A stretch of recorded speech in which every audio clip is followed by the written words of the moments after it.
ఈరోజు మూడవ రోజు దిద్దుబాటు ప్రార్థనలో పాల్గొనినటువంటి మీ అందరికీ ప్రభువైన యేసుక్రీస్తు నామములో మరి నా శుభాభివందనాలు తెలియచేస్తూ ఉన్నాం. గత 3 దినములుగా ఒక వాక్య భాగాన్ని మనము ధ్యానం చేస్తున్నాం.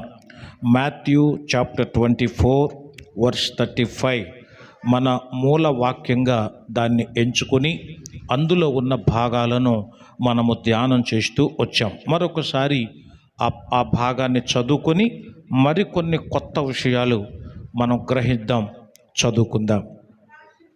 ఆకాశమును భూమియు గతించును గాని నా మాటలు ఏ మాత్రమును గతింపవు. దేవుడు అనగా మన ప్రభు అయిన యేసయ్య మరి రాకడ సూచనలు చెప్పే ముందు తను కలువరి శిలువలో మరణించడానికంటే ముందుగా, దొంగల చేతిలో పట్టబడటానికంటే ముందుగా చెప్పిన ఒక అద్భుతమైన మాటలో ఈ ఒక్క వచనంలో 2 విషయాలు ఉన్నాయి అని మనం మొదటి రోజునే నేను చెప్పాను. ఒకటి గతించిపోవునవి, 2 గతింపనివి అనే 2 విషయాలు ప్రభు చెప్పారు. కాబట్టి గతించిపోవునవి ఏంటో గత 2 రోజుల్లోనూ మనం 6 విషయాలు నేర్చుకున్నాం. ఏమి గతించిపోతాయట? మొదటి రోజున 3 విషయాలు మనం నేర్చుకున్నాం. అందులో మొదటిది ఆకాశములు భూమియు కూడా గతించిపోతుంది అని ప్రభు చెప్పాడు. తర్వాత రెండవది లోకమును దాని ఆశయు గతించిపోతుంది అని కూడా దేవుడు మనకు తెలియచేశాడు. 3 వయస్సు లేకపోతే మన ఆయుష్ తరిగిపోతుంది, గతించిపోతుంది అని మొదటి రోజు పాఠంలో మనము నేర్చుకున్నాం. ఇవి ఆ టేబుల్ మెసేజెస్ అంటాం అన్నమాట. అంటే బల్లారాధనకు సంబంధించి అందులోనికి ప్రవేశించడానికంటే ముందుగా మనం నేర్చుకునేటువంటి గొప్ప పాఠాలు ఇవన్నీ కూడా. రెండవ రోజు మరి యొక్క 3 విషయాలు నేర్చుకున్నాం. అందులో ఒకటి సమయము గతించిపోతుంది అని చెప్పుకున్నాం. కాబట్టి సమయాన్ని ఎవరు వృధా చేసుకోకూడదు. 2 జ్ఞానము గతించిపోతుంది కనుక కేవలం జ్ఞానమును మాత్రమే నమ్ముకొని నేను జ్ఞానిని కదా అని జ్ఞాని తన జ్ఞానమును బట్టి అతిశయపడకూడదు. అతిశయపడేవాడు యేసునందే, దేవుని యందే అతిశయపడాలని పాఠాన్ని మనము నేర్చుకున్నాం. 3వదిగా ఈ లోకపు నటన గతించిపోతుంది అనుకున్నాం. ఈ లోకంలో మంచివాళ్ళు అనిపించుకోవడానికి, భక్తిపరులు అనిపించుకోవడానికి, ప్రార్థనాపరులు అనిపించుకోవడానికి చాలామంది నటించే వాళ్ళు ఉన్నారు లోకంలో. అటువంటి నటనంతా కూడా ఒకరోజు గతించిపోతుంది. కాబట్టి దాని మీద మనము దృష్టి పెట్టకూడదు. బల్లలోనికి ప్రవేశించే మనందరం ఈ సత్యాలు గ్రహించి గతించిపోయే ఆ 6 విషయాల మీద మన మనసు పెట్టకూడదు. వాటిని పూర్తిగా తొలగించేయాలి. ఈరోజు గతించి పోవనివి అంటే గతింపనివి ఏంటో 3 విషయాలు ఈరోజు మనం గ్రహిద్దాం. గతించిపోయేవి మనము నేర్చుకున్నాం 2 రోజుల పాటు. ఈ 3వ రోజు గతించి పోనివి. ఇవి గతింపం అంటే శాశ్వతమైనవి లేకపోతే స్థిరమైనవి, మన మనసు పెట్టవలసినవి, మన జీవితాన్ని వాటికి అన్వయించుకొనవలసినవి, బల్లలో పాల్గొనే ప్రతివారు తెలుసుకొనవలసిన అద్భుతమైనటువంటి సంగతులు మనము నేర్చుకుందాం. అందులో నెంబర్ 1 లూకా సువార్త 21వ అధ్యాయం 33వ వచనంలో ఒక మాట ఈ విధంగా వ్రాయబడి ఉంది. ఆకాశమును భూమియు గతించును గాని నా మాటలేమాత్రమును గతింపవు. గతింపనివి ఏవైనా ఉన్నాయంటే అది దేవుని యొక్క మాటలే. దేవుని మాటలు గతింపవు అని దేవుని వాక్యంలో వ్రాయబడి ఉంది. ఉదాహరణకు యేసు ప్రభుని బంధించిన తర్వాత దొంగలు యేసు ప్రభుని తీసుకుని వెళుతున్న సమయంలో పేతురు కూడా అతనిని వెంబడించాడు. పేతురును చూసిన ప్రభు అన్నాడు, ఈ రాత్రే నీవు నన్ను ఎరుగవని ముమ్మారు నువ్వు అబద్ధమాడతావు అన్నాడు. అదేంటి ప్రభువా, నీకోసం అబద్ధం ఆడటం ఏంటి, అవసరమైతే నా ప్రాణాలు కూడా ఇచ్చేస్తాను అన్నాడు. వెంటనే ప్రభు చెప్పారు, ఈరోజు నువ్వు 3 సార్లు అబద్ధం ఆడిన పిదపే కోడి కోస్తుంది అని అన్నాడు. నిజంగానే యేసు ప్రభు మాట తప్పిపోలేదు, ఆయన మాట గతించలేదు. అతడు 3వసారి ఎప్పుడైతే బొంకాడో, ఆ ప్రభు ఎవరో నాకు తెలీదు అన్నాడో, ఒట్టి పెట్టుకున్నాడో, నిజంగా తెలీదని ఖచ్చితమైన అబద్ధం ఆడేశాడు. అతను నిక్కర్చిగా అబద్ధం ఆడేశాడు. ఎంత గట్టిగా అబద్ధం ఆడేశాడంటే వెంటనే కోడి కూసింది. ప్రభు అతని వైపు చూస్తాడు, పేతురు యేసు ప్రభు వెంక చూస్తాడు. గుండెలు పగిలేలాగా ఏడ్చిన ఆ దృశ్యం మనందరినీ కూడా చాలా కలిచివేస్తుంది. ఆ రొచ్చులో నుంచి బయటకు వచ్చి, ఆ పరిస్థితుల్లో నుంచి బయటకు వచ్చి, అక్కడ ఒక చెట్టు ఉంటే ఆ చెట్టుకు తన తల కొట్టుకుంటూ ఏడ్చిన సందర్భం చూసిన అనేక మందిని కంటతడి పెట్టించిందట. ప్రభువుని ఎరుగనని నేను అబద్ధం ఆడాను. ఈ అబద్ధం ప్రభు చెప్పాడు ముందే, కానీ నేనేమో అనుకున్నాను. కానీ నిజమే, ఆయన మాట ఒక పొల్లైనా తప్పిపోలేదు, సున్నైనా కూడా తప్పిపోలేదు.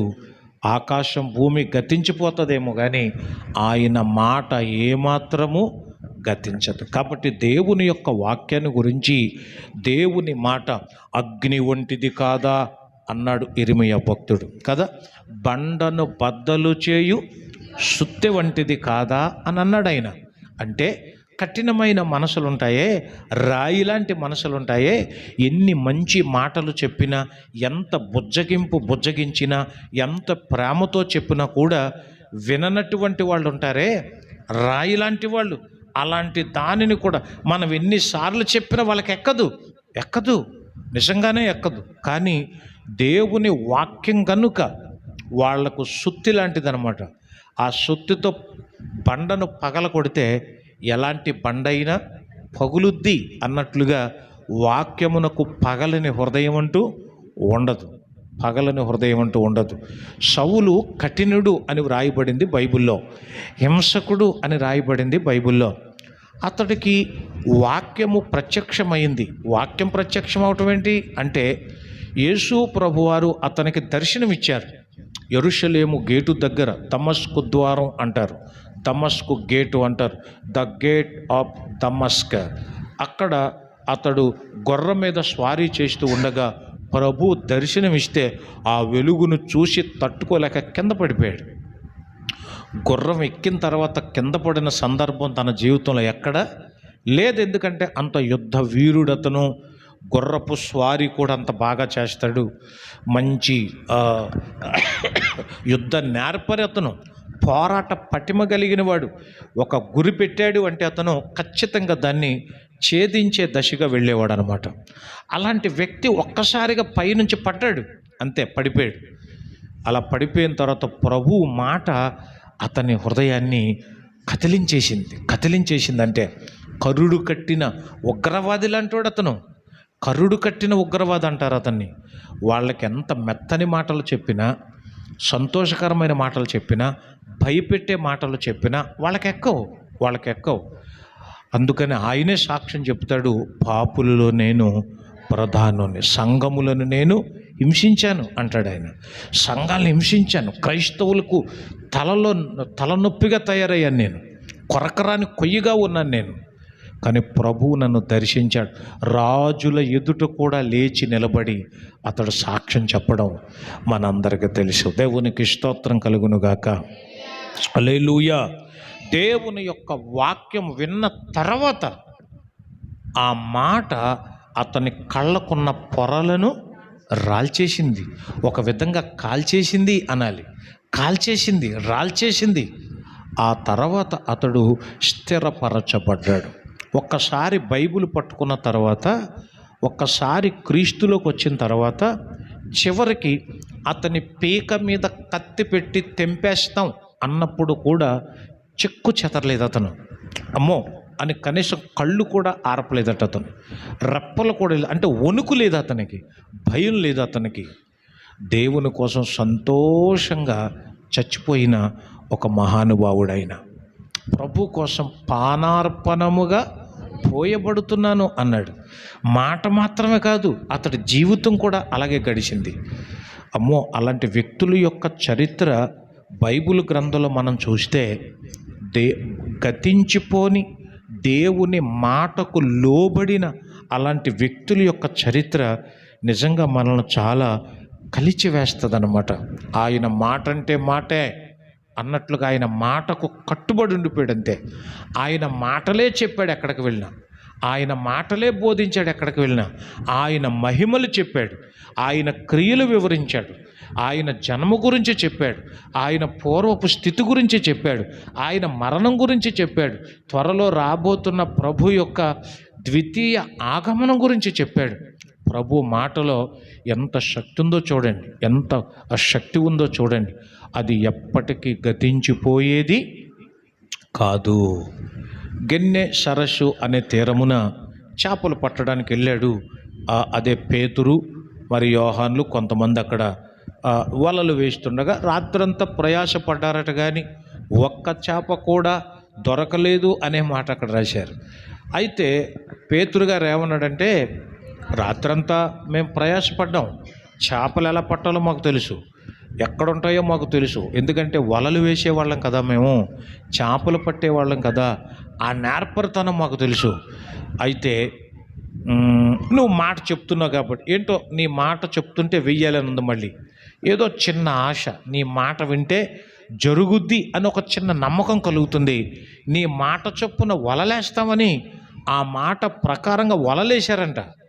వలలేయగానే చాలా పెద్ద పెద్ద చేపలు, గొప్ప గొప్ప చేపలు వలలు నిండా పడటం మాత్రమే కాక వలలు పిగిలిపోవచ్చుండెను అనే మాట ఎంత బాగుంటుందో చూడండి. ఎంత పిగిలిపోతున్నాయంట వలలు, అన్ని చేపలు పడ్డాయి. అసలు రాత్రంతా ఏమైపోయినాయి ఈ చేపలు అర్థం కాలేదు, ఎక్కడికి వెళ్ళిపోయినాయి ఈ చేపలు రాత్రంతా. ప్రభువు మాటకు లోబడినటువంటి ఆ చేపలన్నీ కూడా వెంటనే వలలోకి వచ్చి పడిపోయినాయి అంతే. దేవునికి స్తోత్రం, హల్లెలూయా. రాత్రంతయు శ్రమ పడినా రాలేదు ప్రభో జయము, రహదారులు వెదకినను రాదాయను ప్రభు జలము, రక్షించు నీ శిలువా రమణీయ లోతులలో రచనాలను వెదకుటలో రాజల్ నీ పడవ నడిపించు నానవా, ప్రభు మార్గము మరచితిని ప్రార్థించుట మానితిని, పరమార్థము మరచితిని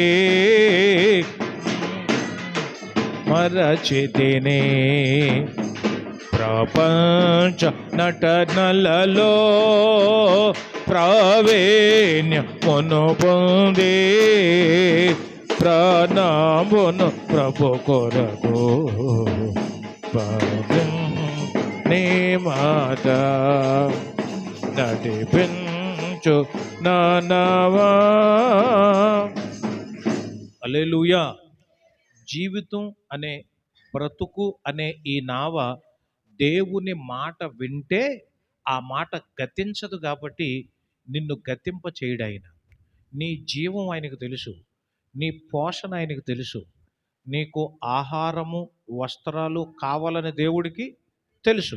నిన్ను ఇబ్బంది పెట్టాలనేది దేవుని ఉద్దేశం కాదు, కానీ ఏమీ లేకుండా ఇబ్బందులు పాలు చేసిన పరిస్థితుల్లో దేవుని కొరకు చూడాలనేది ఆయన తాపత్రయం, దేవుని వైపుకు చూడాలనేది ఆయన తాపత్రయం, ఆయన మాటకే లోబడాలనేది ఆయన తాపత్రయం. అది ఈనాడు మనందరం కూడా దేవుని మాటే నాకు వేదవాక్కు, దేవుడి మాటే వింటాను అని చెప్తాం కానండి, చాలామందిలో ఇది లేదు. దేవుని మాట కంటే మన ఇంటిలో ఉన్న వాళ్ళ మాటలు ఎక్కువ వింటాం మనం. మన ఇంటి పక్కోళ్ళు మాటలకు ఎక్కువ జడుస్తాం మనం కదా, వాళ్ళకు భయపడతాం. దేవుడి మాటకు భయపడం, లోబడం. పక్కోళ్ళ మాటలకు లోబడిపోతాం అంతే. పక్కోడు ఏదో అన్నాడని గుడి మానేసేవాళ్ళు ఉన్నారు, పక్కోళ్ళు ఏదో ఎటకారం చేశారని మానేసేవాళ్ళు ఉన్నారు. కానీ నీకు ఇబ్బంది అయినా, అవమానమైన, ఏదైనా నా సన్నిధికి రండి, నేను దీవిస్తాను, నా మాట జీవము కలిగింది అని దేవుడు చెప్పిన దేవుని మాట కంటే కూడా మనం ఆ బయటోళ్ళ మాటలకు ఎక్కువ అవకాశం ఇస్తామే. అందుకే అనర్థాలు, అనారోగ్యాలు, లేకపోతే కొన్ని ఇబ్బందులు జరుగుతూ ఉంటాయేమో. ప్రతి ఇబ్బందులో నుంచి కూడా దేవుడు విడిపించాలి అంటే ఆయన మాటకు మనం సంపూర్ణంగా లోబడాలి. కారణం ఏంటంటే ఆయన మాటలు గతింపవు. చెప్పండి, ఆయన మాటలు ఎప్పుడు? ఆకాశం పోద్దట, భూమి పోతుందట, భూమి మీద ఉన్న కృత్యములన్నీ గతించిపోతాయట, ప్రభు మాట మాత్రం గతింపదట. ఇది నెంబర్ 1. నెంబర్ 2, రెండవది, మొదటి యోహాను పత్రిక, the first John chapter 2 verse 17. మొదటి యోహాను పత్రిక 2వ అధ్యాయం 17వ వచనం. లోకమును దాని ఆశయు గతించిపోవుచున్నవి కానీ దేవుని చిత్తమును జరిగించేవాడు నిరంతరం నిలుస్తాడట. ఎంత బాగుందో చూడండి ఈ మాట. మీరు నిజంగా బైబిల్ అందరికీ దొరికితే అందరూ కలిసి చదివితే చాలా బాగుంటుంది. నిజంగా దొరికిందా? ఇక ఎందుకు అక్క చదివేసింది కదా అని మూసేసినట్టున్నారు కొంతమంది కదా. తీయండి, అందరు తీశారా? ఇప్పుడు ఒకేసారి చదవాలి. చదువుదామా? 1 2 3 స్టార్ట్. లోకమును దాని ఆశయు గతించిపోవుచున్నవి కానీ దేవుని చిత్తమును జరిగించేవాడు నిరంతరమును నిలుచును అనే మాట ఎంత బాగుందో చూడండి. అంటే దేవుని చిత్తం నిరంతరం నిలిచేది. అది లోకం గతించిపోద్దట.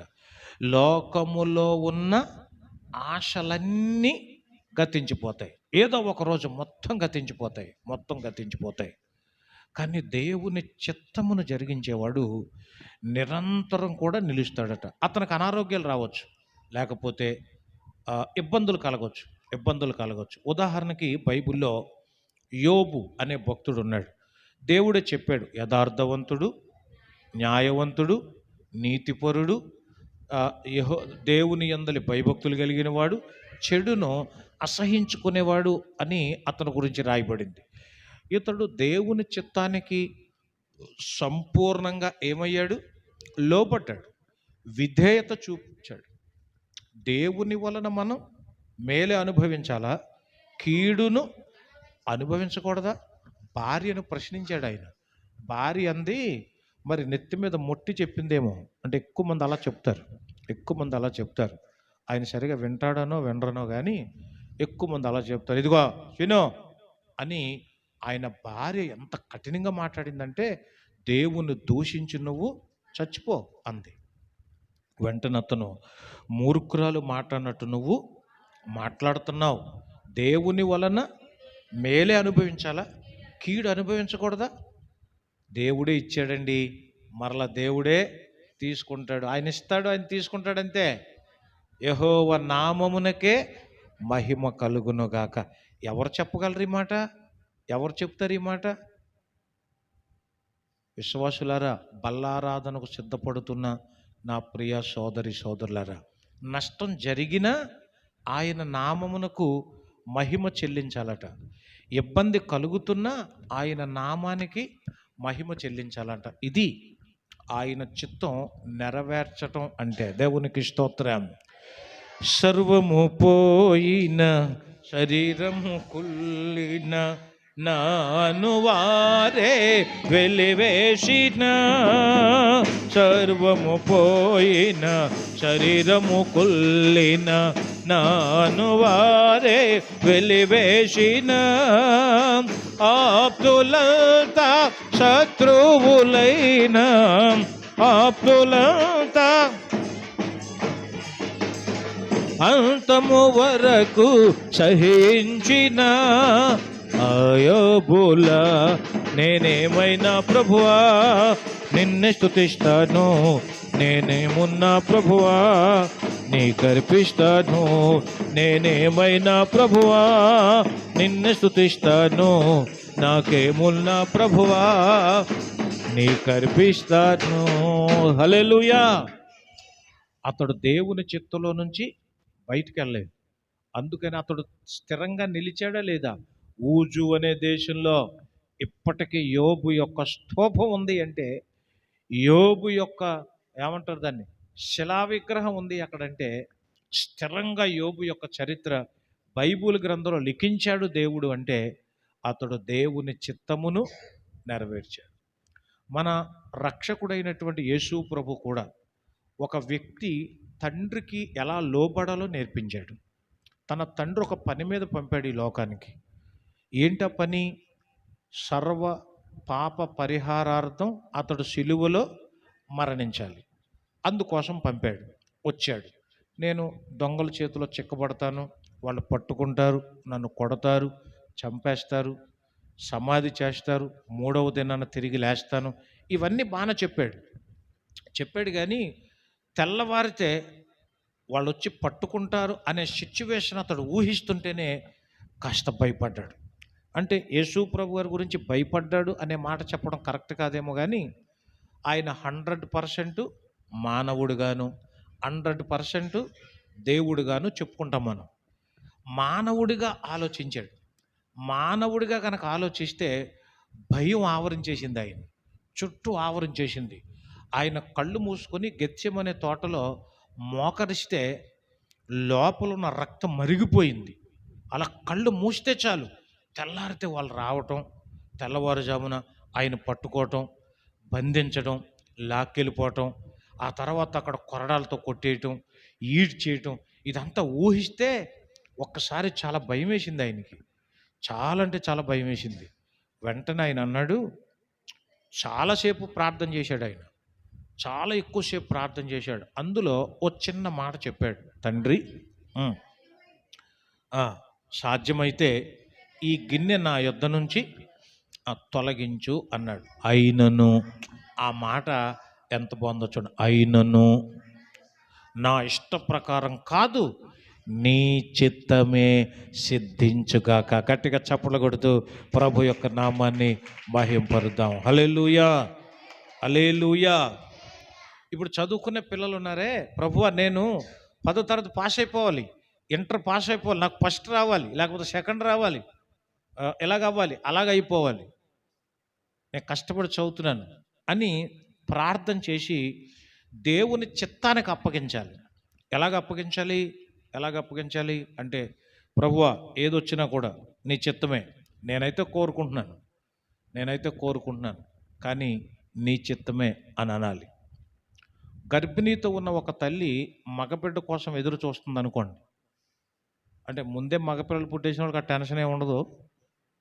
తర్వాత అంటే ముందు ఒక 2-3 పుట్టేస్తే ఆ తర్వాత గర్భం తెరిచిన తర్వాత దేవుడు వాళ్ళు పడే టెన్షన్ మామూలు టెన్షను కాదు.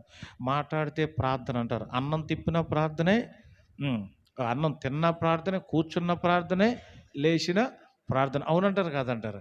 అంటే లోనున్న శిశువు మగపిల్లోడో ఆడపిల్లో మనకు తెలియదు కాబట్టి అప్పుడు అయ్యగారులు కూడా ఇదే చెప్తారు. వాళ్ళు, అయ్యా మాకు మగబిడ్డే కావాలి, మీరు ప్రార్థన చేయండి అని. వాళ్లకు విశ్వాసం బలంగా పుట్టించడానికి నేను పదే చెప్తాను, ప్రభువా లోనున్న శిశువు మగబిడ్డే కావాలి, వాళ్ళు కోరుకుంటున్నారు, వాళ్ళ ఆశ నెరవేర్చండి, వాళ్ళ కోరిక తీర్చండి అని నేను పదే ప్రార్థన చేస్తాను. వాళ్ళకి ఎంతమంది ప్రార్థన చేసినా, నెత్తి మీద చెయ్యేసి ప్రార్థన చేసినా, కొబ్బరి నూనె రాసేసినా, ఎన్ని చేసినా వాళ్ళకు ఉండే టెన్షన్ వాళ్ళకి ఉంటుంది. ఆసుపత్రులకు వెళ్ళేటప్పుడు కూడా ఎక్కువ శాతం అక్కడి నుంచి ఫోన్ చేస్తారు, నేను ప్రార్థన చేస్తాను ప్రభువా వాళ్ళ విశ్వాసం బలపడాలి నాయనా, మరి చెంచుల మనసు అయిపోకూడదు అని. నేను ఒక చోట విన్నాను, మగబిడ్డే పుడత డౌట్ లేదు అని అంటే వాళ్ళు పేరు కూడా ముందే సెలెక్ట్ చేసుకున్నారు. అలా చెప్పిన ఆయన చాలా పెద్ద దైవజనుడు, పేరు చెప్పి ఆయన నేను కించపరచలేను కానీ చాలా పెద్ద దైవజనుడు. ఆయన చెప్పేశాడు, వాళ్ళది ఆగిరిపల్లి, వాళ్ళు ఆగిరిపల్లిలో వాళ్ళ సంఘంలో ప్రార్థన కూడా మానేసి పరిగెత్తుకుని వెళ్ళిపోయేవారు విజయవాడ. ఆయనకు అక్కడికి వస్తున్నాడంటే, అంటే ఆయన విజయవాడ కాదు, ఎక్కడి నుంచో వచ్చాడు, ఆయన వస్తాడు. ఆయన చెప్పాడంట వాళ్ళకి, ఇదిగో మీకు మగబిడ్డే, డౌట్ లేదు, నేను చెప్పానంటే దేవుడు మాట అన్నాడంట. వాళ్ళు అదే నమ్మి పేరు కూడా సెలెక్ట్ చేసుకొని హాస్పిటల్కి వెళ్ళిపోయారు. ఆ నర్సులు అడుగుతారు కదా, పుట్టేసిన తర్వాత మళ్ళీ పిల్లడి పేరు అడుగుతారు కదా, చెప్పేద్దామని. తీరా చూస్తే ప్రసవించిన తర్వాత ఆ శిశువు కెవ్వుమని కేక వేసిన తర్వాత తీరా చూస్తే ఆడపిల్ల. ఆ తల్లి పాలు ఇవ్వట్లేదంట, ఇంకా వాళ్ళ నాన్న ముట్టుకోవట్లేదంట. పాప వాళ్ళ అమ్మమ్మ పిల్లని దగ్గర తీసి ఏదేదో చేస్తుందంట, చాలా అసహ్యం చేసుకుంటుందంట, చాలా అసహ్యం చేసుకుంటుందంట. అప్పుడు చాలా ఆశ్చర్యం వేసింది. ఇప్పుడు వాళ్ళు ఏమనాలి, ఎలా ప్రతిస్పందించాలి, ఏ విధంగా ఉండాలి అంటే, అప్పుడు వాళ్ళు అనుకోవాలి, ప్రభు మేము మగబిడ్డను కోరాం, మగబిడ్డే కావాలనుకున్నాం, నమ్మాం, కానీ నువ్వు ఆడబిడ్డనిచ్చావు, ఒకవేళ ఇది నీ చిత్తమేమో అని దాన్ని స్వీకరించాలి. అలా కాకుండా బిడ్డను ముట్టుకొని నేను పాలివ్వను, నేను ఆ పిల్లని తాకను అంటే ఎలా కుదురుతుంది కదా, ఎలా కుదురుతుంది? తాకను అన్నావు అనుకో, రేపు పొద్దున్న ఆ పిల్లే నీకు దిక్కు అవ్వచ్చేమో. ఎందుకంటే మగబిడ్డలను కన్న వాళ్ళు అందరూ చాలామంది నాకు కంప్లైంట్ చేస్తారు, ఇదిగో మీరు కంటే అసలు మగపిల్లలు కనొద్దు అంటున్నారు కొంతమంది నన్ను. నిజంగా నిజంగా మీకు తెలీదు, చేతులు ఎత్తి దండం పెట్టి చిచ్చి ఈ కొడుకుల్ని అనవసరంగా కన్నాను అని చెప్పిన వాళ్ళు ఉన్నారు నాతో, చాలామంది ఉన్నారు. మీకు తెలిసి అలాగా ఆడబిడ్డలే బెటర్ అని అంటారు కొంతమంది. అంటే అందరు కొడుకులు అలాగ ఉండరు, అందరు కూతుర్లు అలాగూ ఉండరు కదా. ఆడపడుచులు చాలామంది ఏమో రాహేలాగా ఉంటారు, పుట్టిన నుంచి తోడుకెళ్ళిపోవడమే తప్ప పుట్టిన నుంచి తీసుకొచ్చేది ఏమి ఉండదు కొంతమంది కదా. ఇక అలాంటి వాళ్ళు ఏంటి పరిస్థితి కదా. అందుకని వాళ్ళని కానీ వీళ్ళని కానీ మనం ఏమీ అనకూడదు, కానీ దేవుడి చిత్తానికి మాత్రం మనం లోపరచాలి. దేవునికి స్తోత్రం, హల్లెలూయా. యేసు ప్రభు కానీ యోబు కానీ వీళ్ళు తండ్రి చిత్తానికి పూర్తిగా లోబడ్డారు అంతే. దేవునికి స్తోత్రం. మన తలుపులు పెట్టించాలని నిన్న ఒక ఆయన పిలిపించాం, అన్ని కొలిసేసి లెక్కేసేసి దీనికి ఇది వేద్దాం, దానికి అది వేద్దాం, అది చేద్దాం, ఇది చేద్దాం, అది ఇది అని చెప్పేసి రాసుకుంటున్నారా అన్నాడు. రాసుకుంటున్నాను అన్నాను. మరి ఎంత అవుతుంది కాలిక్యులేట్ చేసి చెప్పండి అంటే, అంత లెక్కేసి అది చేసి ఇది చేసి అంత చేసేసిన తర్వాత అన్నాడు 79,000 అవుద్ది అన్నాడు. ఎంత అవుతున్నాడు? 79,000 అవుద్ది అన్నాడు. మరి ఒకటి వదిలేశారే అన్నాను. ఎలాగ అవుతాయిలేండి, చిన్న చితగా ఉంటాయి కదా అన్నాడు మళ్ళీ. అంటే టార్గెట్ 80,000, కాదు 80 అనే మాట చెప్పకుండా అతను 79 అని అన్నాడు. ఏంటో మనకి 79, 80 తిరుగుతుంది బాగా, ఎందుకో తెలీదు. కోఇన్సిడెన్స్గా సీలింగ్ కూడా 80,000 అవుద్ది అన్నాడు. సీలింగ్ కూడా 80,000 అన్నాడు. కింద టైల్స్ కూడా 80,000 అన్నారు. దీన్ని కూడా లెక్కేస్తే 80,000 అన్నారు. ఇప్పుడు తలుపులు కిటికీలు కూడా 80,000 అంటున్నారు. అంటే ఎటు చూసినా మనం ఖచ్చితంగా 80,000. ఏంటో 80,000 మీద తిరుగుతుంది అంతా, మరి తెలియదు. ఎవరికొకరికి ఉద్యోగం వచ్చేసి ఫస్ట్ జీతం 80,000 వచ్చేస్తే ఆ ప్రథమ ఫలం తీసుకొచ్చి గుళ్ళో పెట్టేస్తే చక్కగా ఒక్కొక్కటి మనం ఫినిష్ చేసేస్తాం. దేవునికి స్తోత్రం చెప్పండి అందరూ, హల్లెలూయా. దేవుని చిత్తం ఎలా నడుస్తుందో అలాగున దైవ చిత్తానికి మనం అప్పగించాలి. ఎందుకంటే దేవుని చిత్తము ఎప్పటికీ గతించదు. ఇది రెండవది. మూడవది ఒకే ఒక్క మాట చదవండి, నేను ప్రార్థన చేస్తాను. కరెక్ట్గా 9 అయింది, నేను ముగిస్తాను. 2వ కొరింథీయులకు రాసిన పత్రిక 5వ అధ్యాయం 17వ వచనం. కాగా ఎవడైనను క్రీస్తు యేసునందున్న ఎడల వాడు నూతన సృష్టి. ఈ మాట అండర్లైన్ చేయాలన్నమాట. పాతవి గతించెను, ఇదిగో క్రొత్తవాయను. పాతవి గతించెను, ఇదిగో కొత్తవాయను. అంటే క్రీస్తులోకి ఒకడు ఎంటర్ అయ్యాడంటే, క్రీస్తులో ఒక జీవితాన్ని ప్రారంభించాడంటే అప్పుడు పాతవి గతించిపోతాయి, గతం గతించిపోద్ది, మనం చేసిన పాపాలు గతించిపోతాయి, మనం చేసిన ఆ చెడ్డ క్రియలన్నీ గతించిపోతాయి. క్రీస్తులోని జీవితం కొత్తదవుద్ది, ఇంకా అది ఎప్పటికీ గతించి పోదు. దేవునికి స్తోత్రం. ఎందుకంటే ఈ భూమి గతించిపోద్ది అన్నాం కదా, కొత్త భూమి వస్తుంది. ఈ ఆకాశం గతించిపోద్దన్నాం కదా, కొత్త ఆకాశం వస్తుంది. ఇప్పుడు ఈ పాత జీవితం గతించిపోయింది కదా, మనకే జీవితం వస్తుంది అప్పుడు? కొత్త జీవితం. అది ఎప్పటికీ గతించేది కాదు, ఎప్పటికీ క్రీస్తులో ఉండేదన్నమాట. అందుకని మనం కొత్త సంవత్సరం పూట పాడుతుంటాం ఎక్కువసార్లు నూతన పరచుము దేవా నీ కార్యములు నా ఎడల, నూతన పరచుము దేవా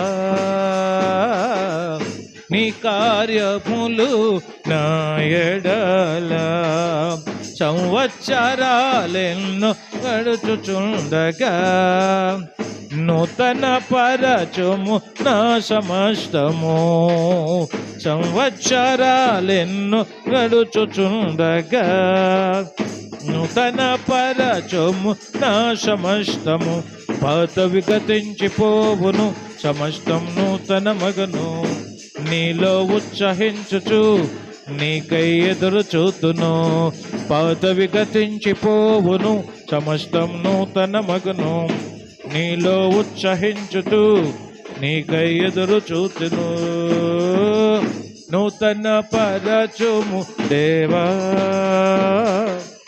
నీ కార్యములు నా ఎడల, నూతన పరచుము దేవా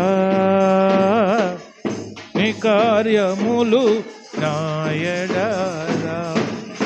హల్లెలూయా.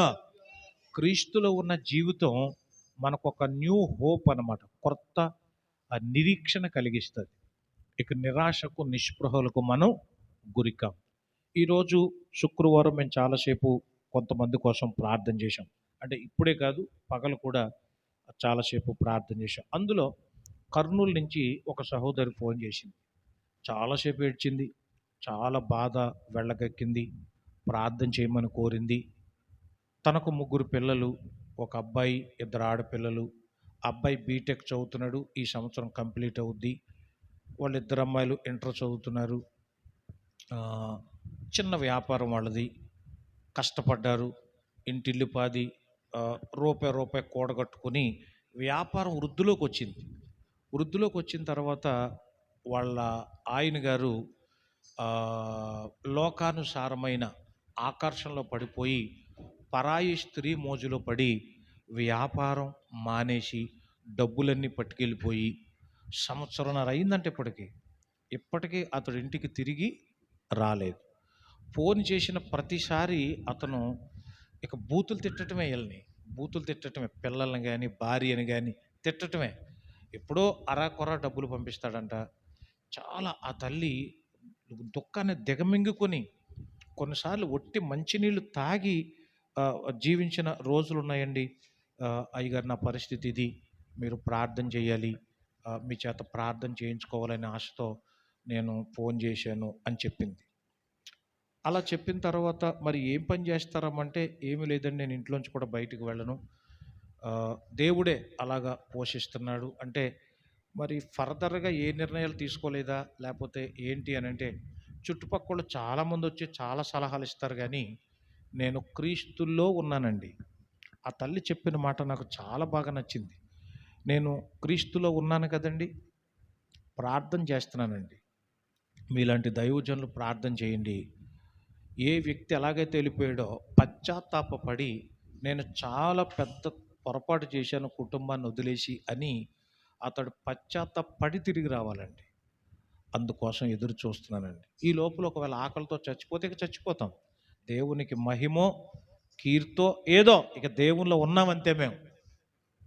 అసలు ఆ నిశ్చయత, అలాంటి కష్టాల్లో కూడా ఆ తల్లి అలా చెప్తుందంటే నాకు చాలా ఆశ్చర్యం వేసింది. చాలా ధైర్యపరిచాను, చాలా ఆదరించి ఆ తల్లి కోసం ప్రార్థన చేశాను. ఇందాక కూడా మేమందరం ప్రార్థన చేశాం. మీరు కొంతమంది లేటుగా వచ్చారు, కానీ వాళ్ళ కోసం ప్రార్థన చేశాం. నేను ఎందుకు చెప్తున్నానంటే, క్రీస్తులో ఉన్న జీవితం ఇక అది ఎప్పటికీ గతించిపోయేది కాదు. గతాన్ని చూసి ఏడ్చేది కాదు, కన్నీళ్లను చూసి భక్తిని తాకట్టు పెట్టేసేది కాదు, ఇబ్బందులు పడేది కాదు. కాబట్టి గతించిపోని ఈ 3 విషయాలు మీరు గుర్తుపెట్టుకొని బల్లలోనికి ప్రవేశిస్తున్నామే మనం, దానికి ముందు వీటిని జ్ఞాపకం చేసుకోవాలి. ఒకటి, గతించనివి ఏంటో చెప్పండి. ఒకటి, దేవుని మాటలు గతింపవు. 2, దేవుని చిత్తము గతించదు, ఎప్పటికి ఒకేలాగా ఉంటుంది ఆయన చిత్తం. 3, క్రీస్తులో జీవితం. క్రీస్తులో జీవితం ఎప్పటికీ కూడా గతించదు. కాబట్టి గతించని ఆ మంచి జీవితంలో నేను ఉండాలి ప్రభువా అని దేవుని యొక్క సన్నిధిలో మనందరం కూడా ప్రార్థన చేసుకుందాం. అమ్మ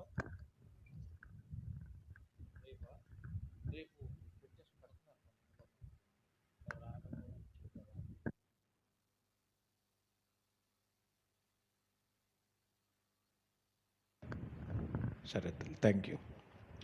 ప్రార్థన చేసుకుందాం. మరి తలలు వంచండి, కళ్ళు మూసుకునండి. దేవుని యొక్క సన్నిధిలో మనందరం ప్రార్థిద్దాం. మరి లక్ష్మి గారు మరి టిఫిన్ పెట్టించాలనుకున్నారు, కానీ ఆల్రెడీ అంతకుముందు మరి రానమ్మ గారు చెప్పారు. రానమ్మ గారితో పాటు ఎవరో ఇంకొక 2-3 మరి కూడుకొని రేపు మనకు టిఫిన్ ఏర్పాటు చేస్తున్నారు. కాబట్టి లక్ష్మి గారు వచ్చే నెలలో ఏర్పాటు చేస్తారు. అందుకు మనందరం ప్రార్థిద్దాం. హల్లెలూయ, హల్లెలూయ, హల్లెలూయ. ప్రతి ఒక్కరు కూడా ప్రార్థన చేయాలి. ప్రభువా, ఏది గతిస్తుందో ఏది గతించదో మాకు నేర్పించావు. నీ మాటలు గతించవు నాయన. నిరాశలో ఉన్నప్పుడు నీ మాటలే చదవాలి, బాధలో ఉన్నప్పుడు నీ వాక్యమే వినాలి. ఎవరి సలహాలు మేము తీసుకోకూడదు. నీ వాక్యం ఇచ్చే సలహాలు, సూచనలే పాటించాలి. నీ వాక్యం మా పాదములకు దీపం, మా త్రోవలకు అది వెలుగు. తెలివి లేకపోతే అది తెలివి కలిగిస్తుంది, చీకట్లో వెలుగు కలిగిస్తుంది. అలాంటి వాక్యాన్ని వెంబడించినట్లుగా చేయండి. వాక్యం కోసం అవసరమైతే ప్రాణాలు అర్పించేటంత గొప్ప భక్తిలోనికి మమ్మల్ని నడిపించండి. ఈ దిద్దుబాటు ప్రార్థనలో నీ చిత్తాన్ని నెరవేర్చాలని మేము నేర్చుకున్నాం. యోబు నీ చిత్తం నెరవేర్చాడు నాయన. మనుష్య కుమారుడుగా ఉన్న నీ ప్రియ కుమారుడైన మా రక్షకుడు నీ చిత్తానికి లోబడి చేతుల్లో మేకులు దిగబడుతున్నా, కాళ్ళల్లో మేకులు దిగబడుతున్న, పక్కలో బల్లెంపోటు పొడిచిన, తల మీద ముండ్ల కిరీటం ధరించిన ప్రభువా, ఆయన వీపు మరి నాకటి చాళ్ళ వలె దున్నేస్తున్నా కూడా నీ చిత్తంలో నుంచి తప్పిపోకూడదని, ఎందుకంటే అది నిరంతరము నిలిచేది కాబట్టి ఆ చిత్తాన్ని గ్రహించాలని అతడు చేసినట్లుగా మేము కూడా సంపూర్ణంగా చిత్తాన్ని అనుభవించడానికి సహాయం చేయండి. 3వది, క్రీస్తులో ప్రభు మా జీవితం స్థిరమైంది, అది ఎప్పటికీ గతించదు. మేం గతించకూడదు, మరలా తిరిగి పాత జీవితంలోకి వెళ్ళకూడదు. ఇదిగో నాయనా, కడుగబడిన పంది మరలా బురదలో దొల్లట్టుగా కానీ, కక్కిన వాంతికి తిరగబడిన కుక్కలాగా కానీ ప్రభువా, నిన్ను నమ్ముకున్న తర్వాత మరలా లోకం వైపుకు చూడకుండా ఈ మాటలు పౌరుషం కలిగించాలి. ఈ మాటలు గుణపుల గుచ్చుకోవాలి నాయనా. ఖడ్గమై, 2 అంచులు కలిగిన ఖడ్గమై నీ వాక్యము ఆత్మలను, మూలుగులను కొయ్యాలి. గొప్ప మార్పు రావాలి. పళ్ళలో ప్రవేశిస్తున్నామంటే చాలా తేలికైపోయింది కొంతమందికి, కాదు, అది చాలా స్థిరమైంది, మంచిది. అందులో అపవిత్రంగా ప్రవేశిస్తే జబ్బులు వస్తాయి, అపవిత్రంగా ప్రవేశిస్తే మరణిస్తాం, అపవిత్రంగా ప్రవేశిస్తే ఏదేదో జరుగుద్ది. అందుకనే 3 రోజులు పెట్టాం. కొంతమందికి స్పృహ కూడా లేదు నాయన, కనీసం స్పృహ కూడా లేదు. వాళ్ళ విషయంలో బాధపడుతున్నాం, ప్రార్థన చేస్తున్నాం. క్షమించాలి, మీరు క్షమించాలి, క్షమించాలి. వాళ్ళ మీదకు రాబోయే కీడు తప్పిపోవాలనే మా ఆవేదన, ఆక్రందన, మా మొర్ర. కాబట్టి వీలుండి కూడా రాని కఠినాత్ముల కోసం మేము ప్రార్థన చేస్తున్నాం. మరి ముఖ్యంగా నీ వాక్యమునకు భయపడని వాళ్ళ కోసం ప్రార్థన చేస్తున్నాం. మోడు తేరిపోయి, ముండు బారిపోయి, ఏ స్పందనలు లేకుండా కఠినంగా విర్రవీగుతున్న వాళ్లకు సౌలుతో మాట్లాడినట్టు మీరు మాట్లాడాలి. అతని హృదయాన్ని మెత్తన చేసినట్లుగా మీరు మెత్తన చేయాలి. అలాంటి కృప దయచేయండి. అలాగే లక్ష్మి గారు ఇదిగో తొలి ఫలంగా నాయన మరి మామిడికాయలు తీసుకొచ్చారు, వాటిని మీరు ఆశీర్వదించండి, దీవించండి. రేపు మేము బల్లలో పాల్గొంటుండగా ఆ బల్ల కార్యక్రమం అంతటిని కూడా మీరు దీవించి ఆశీర్వదించమని, రేపు ఇంకా పెందలకడ మీ సన్నిధికి వచ్చి మీ ఆశీస్సులు పొందుకునే గొప్ప భాగ్యాన్ని దయచేయమని గతించిపోనివి మా జీవితంలో ఎప్పటికీ నెరవేర్చబడే కృప దయచేసి మహిమను పొందమని మీ సేవకుడిగా నా ప్రార్థన ఆలకించి బిడ్డలు తిరిగి వెళ్తున్నారు, తోడుగా ఉండి నడిపించమని యేసయ్య పరిశుద్ధ నామములో. అలాగే పరీక్షలు రాసే బిడ్డల కొరకే ప్రార్థన చేశాం, వారందరినీ మరల జ్ఞాపకం చేసుకుంటున్నాం. మరి ముఖ్యంగా అనారోగ్యంగా ఉన్న బిడ్డలందరి కోసం ప్రార్థన చేశాం. అలాగే విజయలక్ష్మి కొరకు మరొకసారి ప్రార్థన చేస్తున్నాం. నాయన హార్ట్ ప్రాబ్లంతో మరి హాస్పిటల్ నుంచి డిశ్చార్జ్ అయ్యి ఇంటి దగ్గర ఉంది. ఆ తల్లికి దీవెన దయచేయాలి. మీరే తన గుండెను ముట్టి స్వస్థపరచాలి, బాగు చేయండి, స్వస్థపరిచి ఆరోగ్యంతో నింపి భార్య భర్తలిద్దరినీ నీ పనిలో వాడుకోమని, మీ సేవలో వాడుకోమని యేసయ్య పరిశుద్ధ నామములో ప్రార్థించుచున్నాము పరమ తండ్రి. ఆమేన్. యేసు రక్తమేంచాయి, ప్రవేశ రక్తమేంచాయి, ప్రవేశ నామమునకు సంపూర్ణ విజయం కలుగునుగాక. Amen. Amen. God bless you. మీ అందరికీ వందనాలు.